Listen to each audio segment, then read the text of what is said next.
মাইলস্টোনের যে ঘটনাটি এটি আসলে হৃদয় বিদারক মর্মান্তক একটি ঘটনা।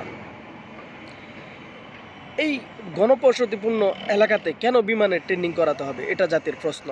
বাংলাদেশের কি আর কোথাও কোনো জায়গা নেই যে এখানে বিমান ট্রেনিং করানো যাবে? ওখানে এই আমি আজকে আসলে পত্রিকাতে দেখলাম, এই যে বিমানটি ভূপাতিত হয়েছে, এই বিমানটি 1966 সালের একটি বিমান।